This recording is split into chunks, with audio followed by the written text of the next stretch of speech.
New rule for 2016. When I get irritated about something, please, somebody, take away all of my electronics. You're listening to Idea Charger Radio.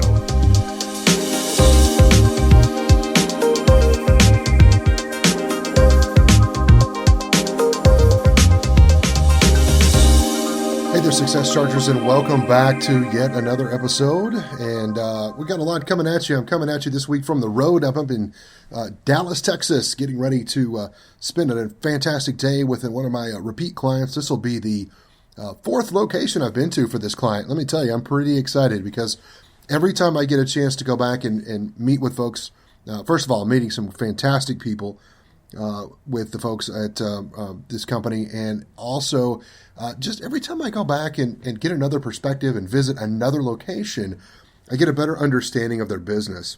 In fact, I'm starting to sort of network within their company, and that kind of gets me to the topic for today, which is a little bit about what is the true value of your network.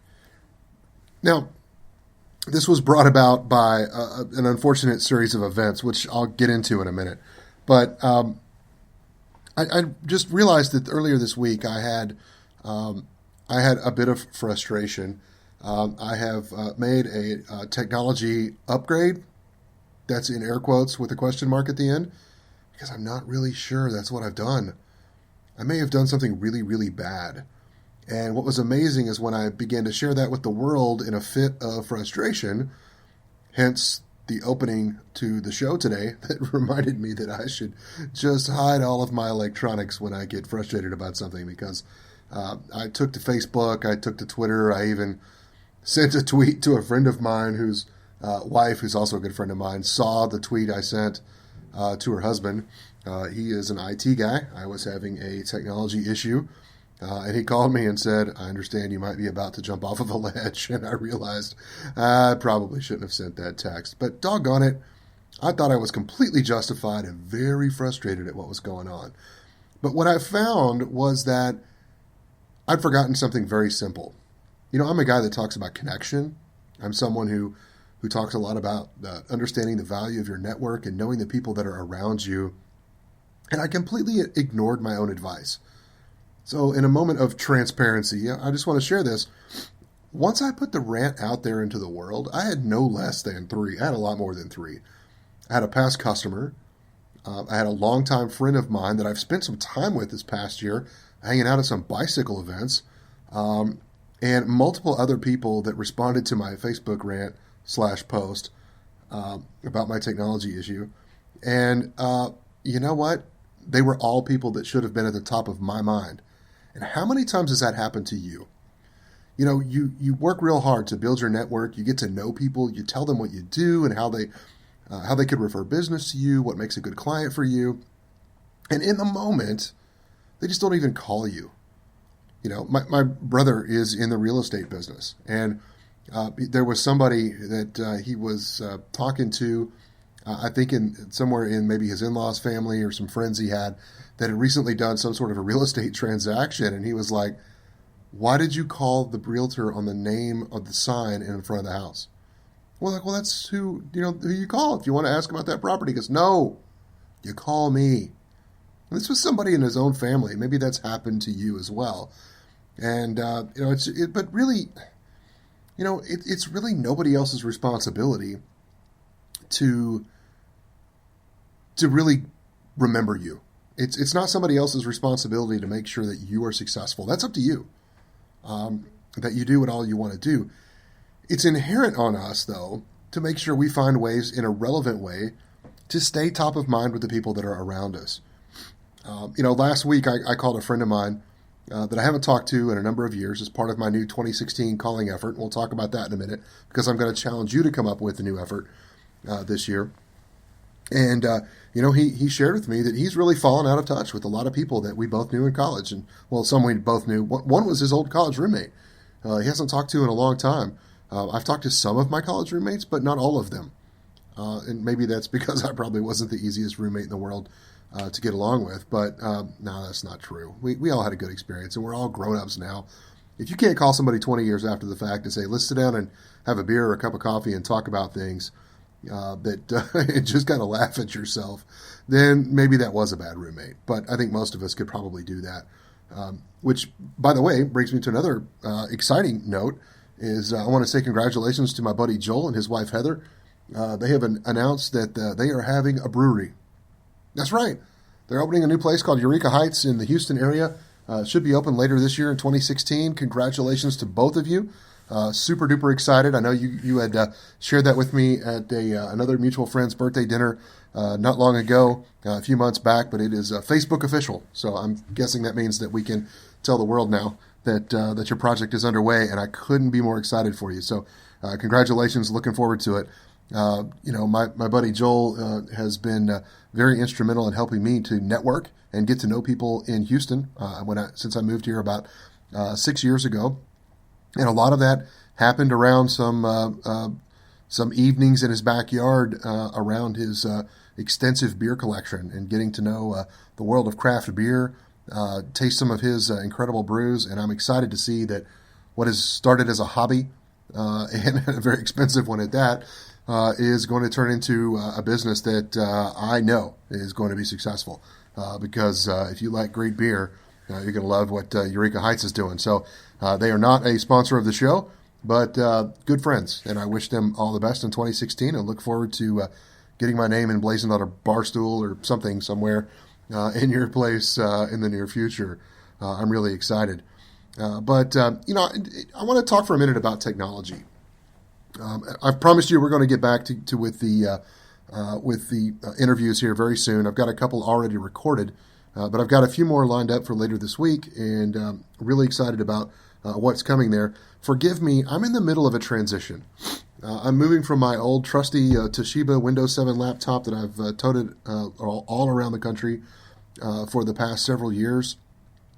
It has served me well, but it's beginning to get a little slow in her old age, and I decided it was time to upgrade. So I did something incredibly stupid. I went to the store and bought a new laptop. I know, let that soak in for a minute, right?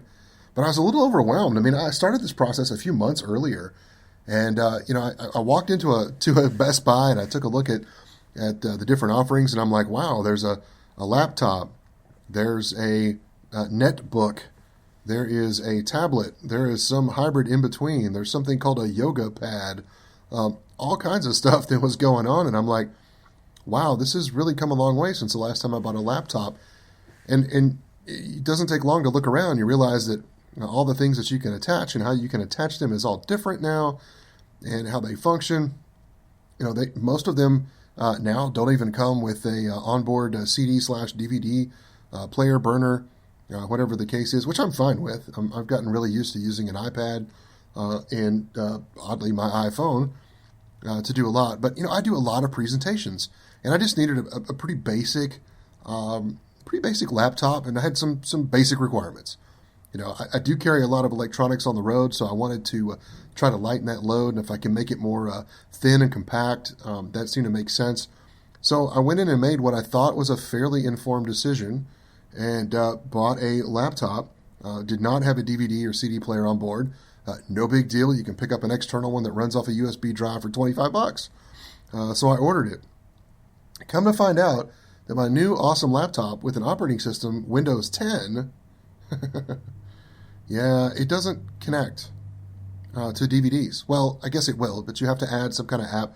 It's not resident. That just seems crazy to me. What happened to the basic fundamental issue there? And again, we're going to talk about that here in just a second.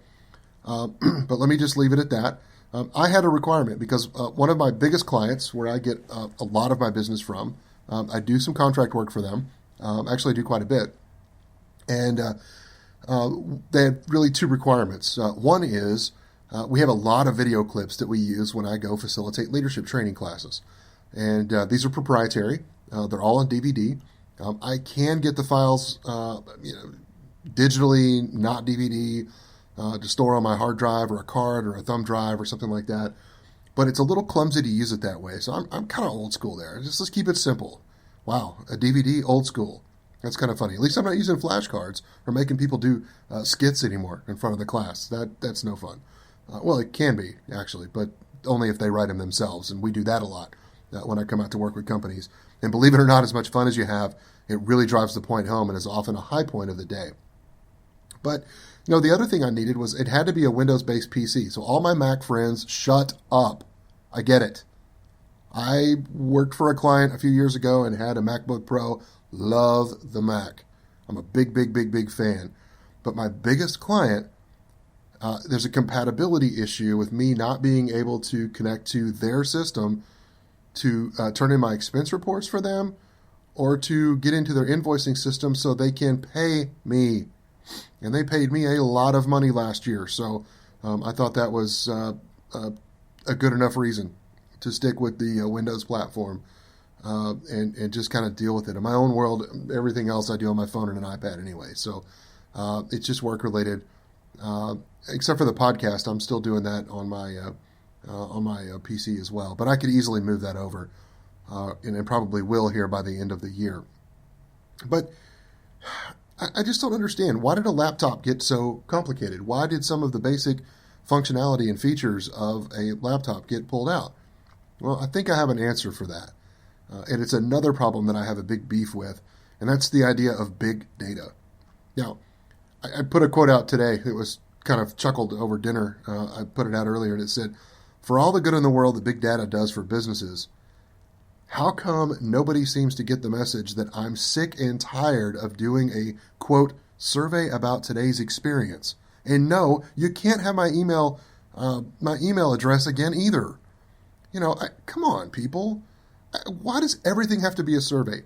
I love Hilton hotels. I stay in them all the time. I'm a Diamond Hilton member. And most of the time when I stay at a Hilton property, the next day I get a freaking email from them saying, "How was your stay at such and such hotel?" Sorry, folks, not going to fill one out every time.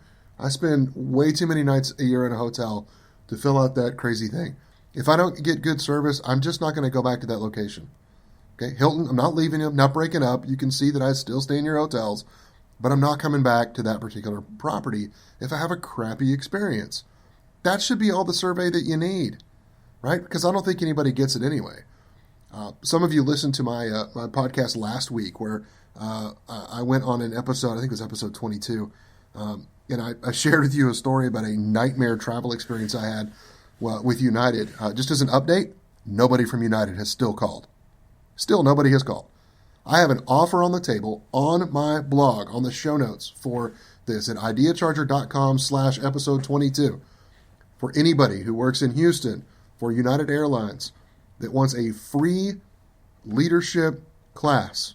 I will come conduct one, okay, in Houston for members of the union, for people who are front-facing with clients, for people in leadership, anybody to understand and help drive home the point of, guys, your systems, your legacy issues have become the problem of your customers, people that are trying to give you their money, that really want to do business with you.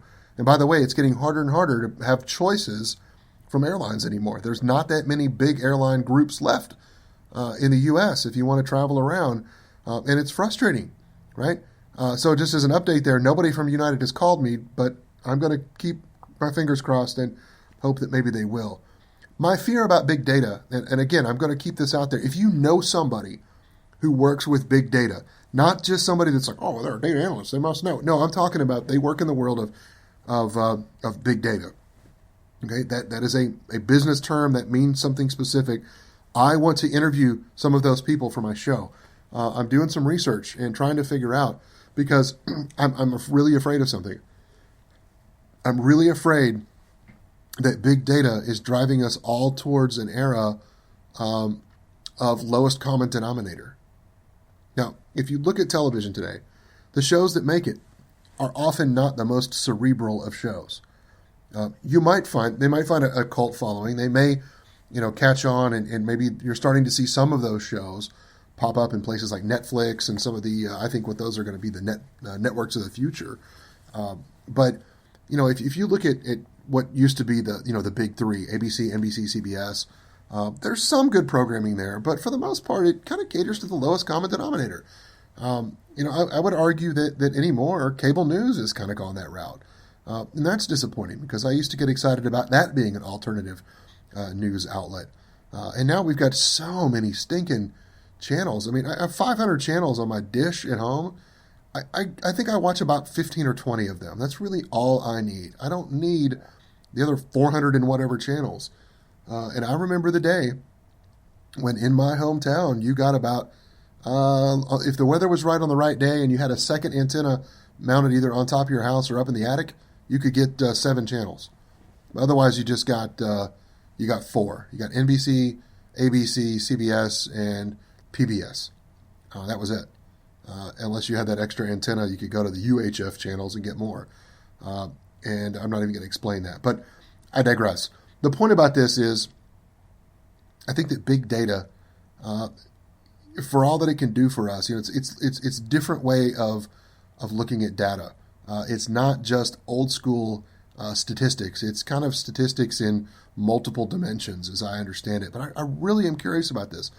I'm sure that there's some fascinating research that's been done. I'm sure there's some great patterns that are emerging. I read an article this week that talked about big data, and it said, who knew that, weird patterns like we thought our customer demographic was, teenagers from 17 to 35 or people from men from 17 to 35. It turns out it's, soccer moms. And that was like a pizza joint. Or they figured out that, there's certain conditions, a certain kind of game or some particular issue going on where people tend to order a lot of pizza. If it's a home game and the weather is of a certain temperature, they tend to get a disproportionate number of people that order pizza with pineapple on it or something. Okay, that's mildly interesting to me.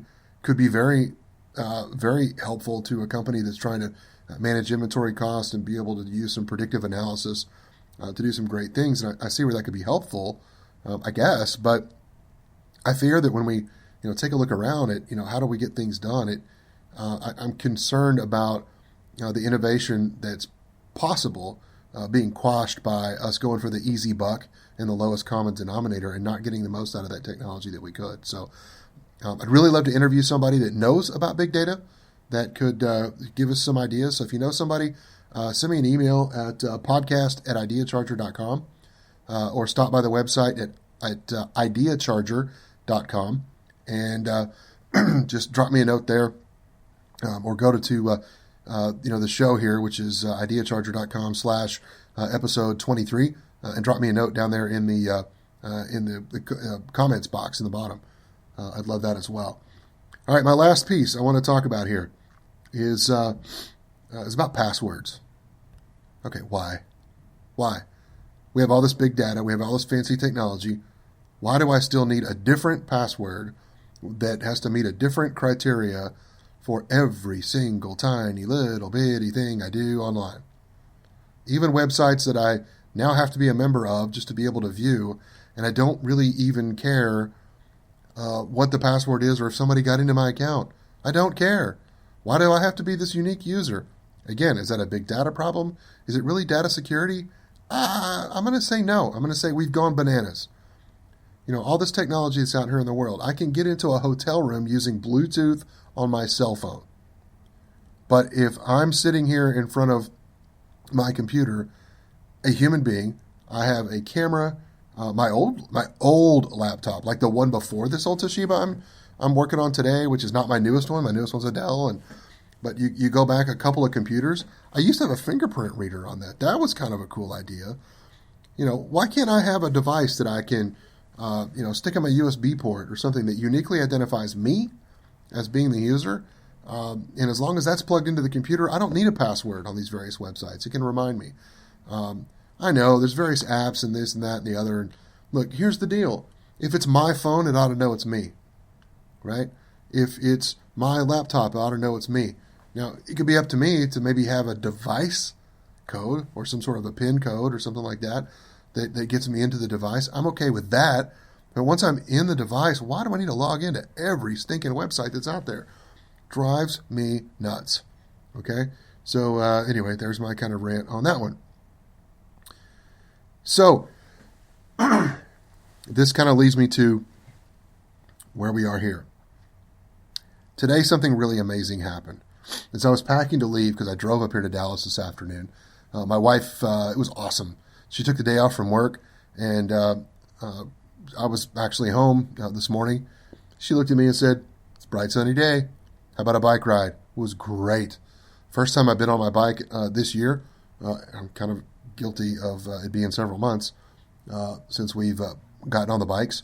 And we threw them on the back of the SUV, drove about 5 miles from the house through some horrific road construction, which is why we didn't ride it, to a park that's really close to our house, and found out that it's connected to 13 and a half miles of awesome trails that go back through the woods. I mean, like 10-foot wide paved trail, and we've got road bikes. Totally stoked. It was a great day. So we did that this morning, but I got back this afternoon, I quickly took a shower, was packing up to head up here to Dallas to do this event tomorrow for my client, and the doorbell rang. Now, usually when I hear somebody knock and the doorbell ring, it's just a FedEx guy dropping off another package at the front door, or maybe somebody from UPS. But I actually walked to the front door and peeked out the peephole, and there was a guy standing on my front porch. So I opened the door, and turns out he was just going door to door, and he said, "Look, I trim trees. You got some trees in your front yard that need a little bit of work. Can I do some work for you? I'm just looking for something to do." I said, "Well, let's talk about it." So we walked around the front yard and got to thinking about it. And he quoted me a price that maybe it was a little more than I think it should have been, but it's a once a year kind of a deal. And, he was there. And here's the thing that got me. He was going to haul off all the trimmings away, which is a big deal when you live in a big city, to try to get rid of that. I don't have a pickup truck on my own. My father-in-law's out of town. In fact, his truck's in Florida, so that's not going to help me. And, I needed somebody that could haul that stuff away. So he quoted me a price. He's going to call me in a couple of days when I get back in town, and he's going to probably come by and do some work for me. There's something about that. Do what I did last week. Pick up the phone, call some old friends you haven't talked to in a while. Just check in with them. Hey, here's your excuse. Ready? How was your 2015? What was the biggest success you had last year? What do you really want to get done this year, and what's in your way? What's something you did you want to do more of? What's something you want to stop doing or eliminate or fix? These are the questions that I talked about in my year-end post when I linked you back to my friend Jim Jacobus and his show, and had you looking at what he was talking about. So just go back a few episodes. If you haven't listened to him yet, go back there. It's probably episode 20 or 21, somewhere in there. You'll find the year-end, and all the links are in the show notes to Jim's podcast. I encourage you to go listen to that. He's in the sales arena. You can go back. He did this podcast, I want to say probably back in November or December. And anyway, links are from my website. You can find them. So just go back there a couple of episodes. Okay. Two things. 2016 new technology policy. Number one, social media. When I get frustrated about something, I'm not going to be allowed to post and rant about it. I just realized in the last month, one of my colleagues kind of pointed out to me, they said, "Dude, you've already used up your negative energy for the day. Stop posting this crap." And they were right. So I'm going to cut that. I'm going to cut back on that. I'm going to cut back on the negative rants. You may see a post here and there. I might let it slide on Twitter. Don't get me started on Twitter being more than 140 characters. I think that's a terrible idea. We already have that. It's called Medium, which oddly is owned by Twitter. Or worse, it's called Facebook, which is a whole other animal and big data all rolled into one. The other thing is I'm beginning to think about a change in my policy to LinkedIn. Over the years, I've been pretty particular about who I connected with. Most of the people that I'm connected with today on LinkedIn, I have met in person at least once, or I have been at an event with that person, or perhaps I had a meaningful conversation with them on the phone, have met with them, conversed with them in some way. Occasionally, I let some people through. There might be somebody that maybe we have a lot of common people that we know, or some people that I've worked with in the past that I'm like, oh yeah, it's good to see them again. I have very few people that I do not know, but I have been getting a lot of requests of late, and I'm wary because some of them are quality, some of them are not. So if you'd like to connect with me, and you are a listener of the show, in addition to sending me a request, first of all, if you do it through the web browser, you'll have the option to send a personalized note. Just say, hey, listen to your show, love it, appreciate you. Could we connect on LinkedIn? Absolutely, you're already welcome. You're going to get the okay.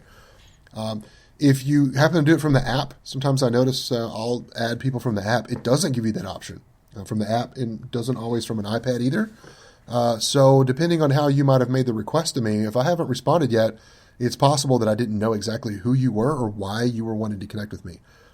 So if that's not entirely obvious, do me a favor, send me a quick message. Again, podcast@ideacharger.com. That'll come straight to my inbox. I'll know that you're a listener of the show because of the address that you sent it to, and just say, hey, I want to connect with you on LinkedIn. Or if you can send me another message or have InMail, which I don't because I'm not a premium user of LinkedIn, although I'm giving some consideration to changing that. I don't know yet. I'm kind of weighing that one. LinkedIn is where I have the most number of connections of anywhere online, and I'm thinking I might be able to do a little more data mining there and do a little bit better for this year. But I'd be curious, what is your social media connection policy? Do you have one for LinkedIn? What works for you? Are you having some technology issues too? What are your thoughts on big data, new laptops, passwords? Would love to hear your rants, your thoughts, your ideas, people you think I ought to interview and talk to, or just share some of your own expertise. Would love to hear from you. Stop by the show notes page, ideacharger.com/episode 23. I think that's right, 23. I'll know in a minute. Well, that won't do us any good. I will have already recorded this. But anyhow, find the show, look and see in the title of the podcast you're listening to what episode it is, and just type out the word episode and then the number 23. I think that's right, for the show. It'll take you right there. Leave your notes, leave your ideas, leave your thoughts. I've talked really fast. There's a whole lot going on, but we're coming up on about 27 minutes here. I'm going to draw it all to a close. Success Chargers, we'll see you again next week. Keep it going. If you enjoyed what you just heard, please post your 5-star review and subscribe to Success Charger today. Your future